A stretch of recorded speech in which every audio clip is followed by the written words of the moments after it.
नमस्कार। आइए सुनते हैं सुभद्रा कुमारी चौहान की कहानी एकादशी। शहर भर में डॉक्टर मिश्रा के मुकाबले का कोई डॉक्टर न था। उनकी प्रैक्टिस खूब बढ़ी चढ़ी थी। यशस्वी हाथ के साथ ही बड़े वे विनोदप्रिय, मिलनसार और उदार भी थे। उनकी प्रसन्न मुख और उनकी उत्साहजनक बातें मुर्दों में भी जान डाल देती थी। रोता हुआ भी रोगी हंसने लगता था। वे रोगी के साथ इतनी घनिष्ठता दिखलाते जैसे बहुत दिनों निकट संबंधी या मित्र हो।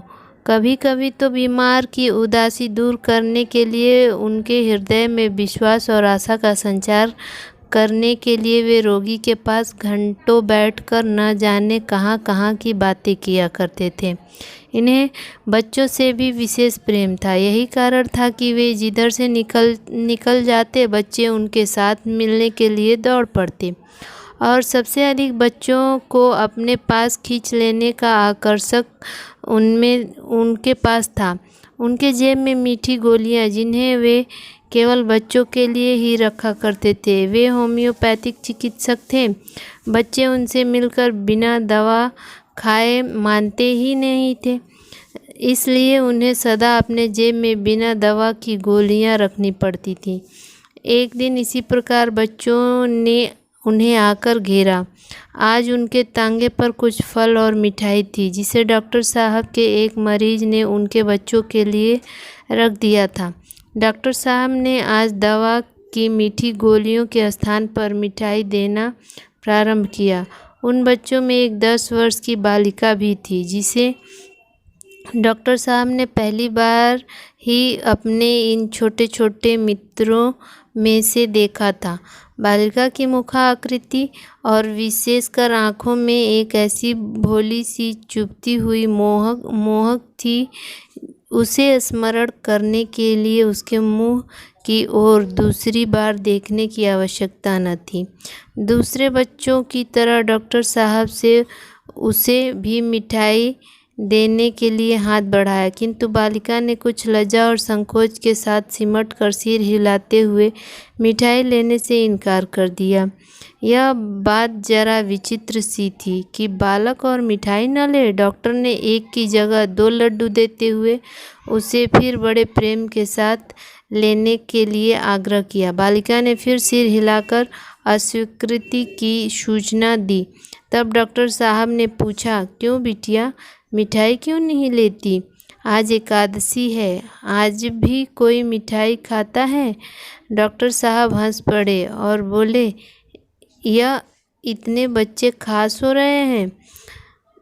आदमी खा सकते हैं, औरतें नहीं खाती। हमारी दादी कहती हैं कि हमें एकादशी के दिन अन्न नहीं खाना चाहिए, तो तुम एकादशी करती हो?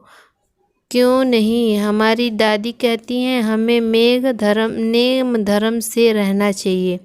डॉक्टर साहब ने दिन में बहुत से रोगी देखे, बहुत से बच्चों से प्यार किया और संभवतः दिन भर वह बालिका को भूले भी रहे।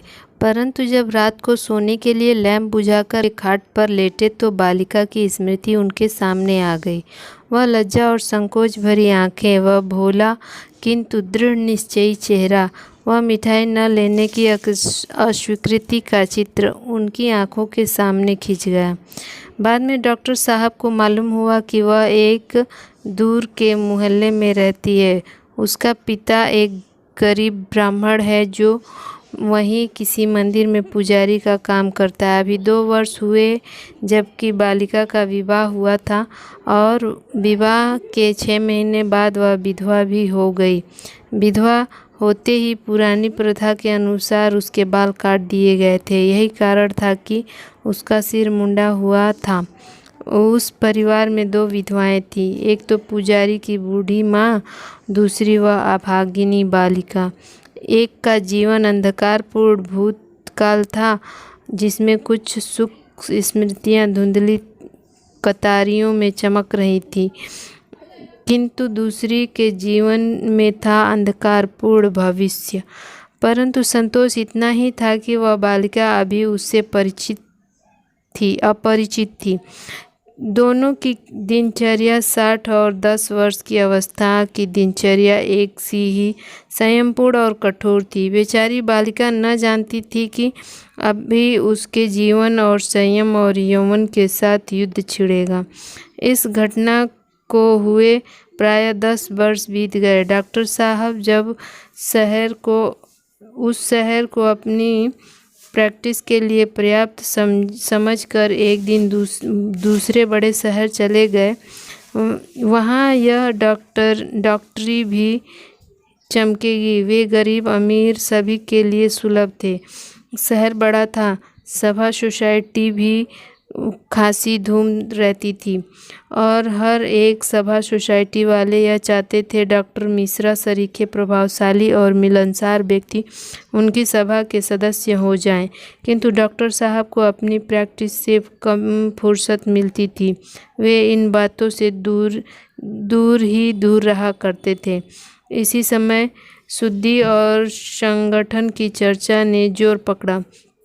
शताब्दियों से सोए हुए हिंदुओं ने जाना कि उनकी संख्या दिनों दिन कम होती जा रही है और धर्म विरोधियों की, विशेषकर मुसलमानों की संख्या बेहिसाब बढ़ रही है। यदि यही क्रम चलता रहा तो 150 वर्ष बाद हिंदुस्तान में हिंदुओं का नाम मात्र ही रह जाएगा। किंतु हिंदू तो कहीं ढूंढे से भी न मिलेंगे, सभी मुसलमान हो जाएंगे। इसलिए धर्मभ्रष्ट हिंदू और दूसरे धर्म वालों को फिर से हिंदू बनने और हिंदुओं के संगठन की सबको आवश्यकता मालूम होने लगी। आर्य समाज में ने बहुत बड़ा आयोजन करके 10-5 शुद्धियाँ भी करवा डाली। हिंदू समाज में बड़े हलचल मच गई। बहुत से खुश थे और बहुत से पुराने ख्याल वाले लोग इन बातों को अनर्गल समझते थे।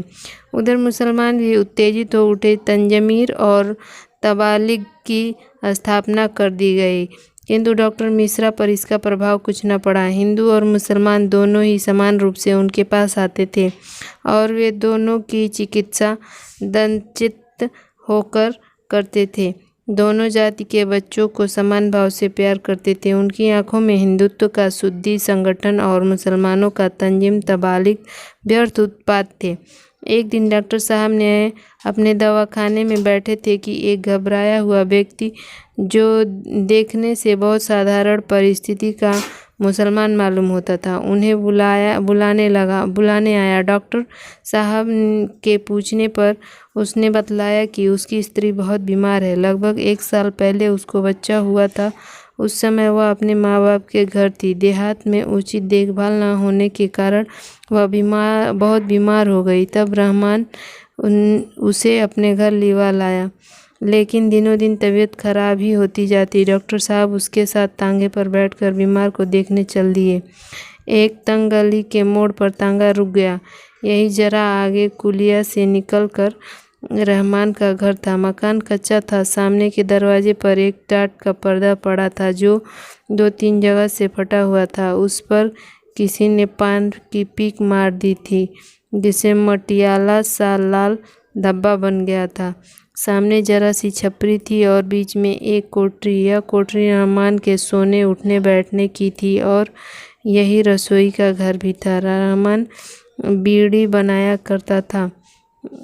गीले दिनों में यही कोठरी बीड़ी बनाने के कारखाना भी बन जाती थी, क्योंकि छपरी में बौछार के मारना बैठना मुश्किल हो जाया करता था। कोठरी में दूसरी तरफ एक दरवाज़ा और था, जिसे दिख रहा था कि पीछे एक छोटी सी छपरी और है, जिसके कोने में टट्टी थी और टट्टी से कुछ दुर्गंध भी आ रही थी। रहमान पहले भीतर गया। डॉक्टर साहब दरवाजे के बाहर ही खड़े रहे। बाद में वे रहमान के बुलाने पर अंदर गए। उनके अंदर जाते ही एक मुर्गी जैसे नवागंतुक के भय से कुड़कुड़ाती हुई पंख फड़फड़ाकर डॉक्टर साहब के पैरों के पास से बाहर निकल गई। डॉक्टर साहब के बैठने के लिए रहमान ने एक स्टूल रख दिया।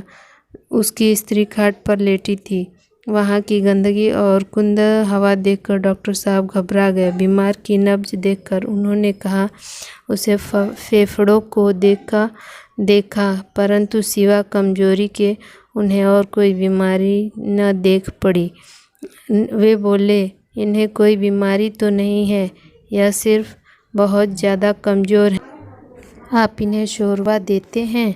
रहमान, शोरबा यह जब ले तब ना, मैं तो कह कह के तंग आ गया हूँ। यह कुछ खाती ही नहीं, दूध और साबुदाना खाती है। उससे कहीं ताकत आती है क्या? डॉक्टर साहब ने पूछा। क्या इन्हें शोरबे से परहेज है? रहमान, परहेज क्या होगा डॉक्टर साहब, कहती है हमें हजम ही नहीं होता है। डॉक्टर साहब ने हंसकर कहा, वाह, हजम कैसे न होगा, हम तो कहते हैं सब हजम होगा। डॉक्टर साहब इतनी मेहरबानी कीजिए कि शोरबा इन्हें आप ही पिलाइए, क्योंकि मैं जानता हूँ यह मेरी बात ना मानेगी। डॉक्टर साहब रहमान की स्त्री की तरफ मुड़कर बोले, कहिए, आप हमारे कहने से तो थोड़ा शोरबा ले सकती हैं ना, हजम कराने का जिम्मा हम लेते हैं। डॉक्टर साहब ने आग्रह का उत्तर नहीं दिया, सिर्फ सिर हिलाकर अस्वीकृति की सूचना दी। उसके मुंह पर लज्जा और संकोच के भाव थे। उसका मुंह दूसरी तरफ था, जिससे साफ जाहिर होता था कि डॉक्टर साहब के सामने अपना मुंह ढका लेना चाहती थी। डॉक्टर साहब ने फिर आग्रह किया, आपको आज मेरे सामने थोड़ा शोरबा लेना ही पड़ेगा, उससे आपको ज़रूर फ़ायदा होगा। इस पर भी उसे अस्वीकृति की सूचक सिर हिला दिया, कुछ बोली नहीं। इतने से ही डॉक्टर साहब हताश न होने वाले थे। उन्होंने रहमान से पूछा कि शोरबा तैयार हो तो थोड़ा ले आओ, इन्हें पिला दें। रहमान उत्सुकता के साथ कटोरा उठाकर पिछवाड़े साफ करने गया। इसी अवसर पर उसकी स्त्री ने आंखें उठाकर अत्यंत कातर दृष्टि से डॉक्टर साहब की ओर देखते हुए कहा, डॉक्टर साहब मुझे माफ़ करें, मैं शोरबा नहीं ले सकती।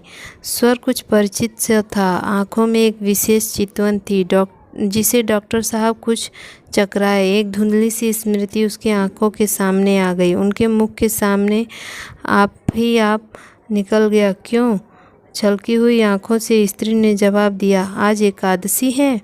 डॉक्टर साहब चौक से उठे, विस्फित नेत्रों से उसकी ओर देखते रह गए। उस दिन से डॉक्टर मिश्रा भी शुद्धि और संगठन के पक्षपाती हो गए। धन्यवाद। वीडियो को लाइक और चैनल को सब्सक्राइब कीजिए।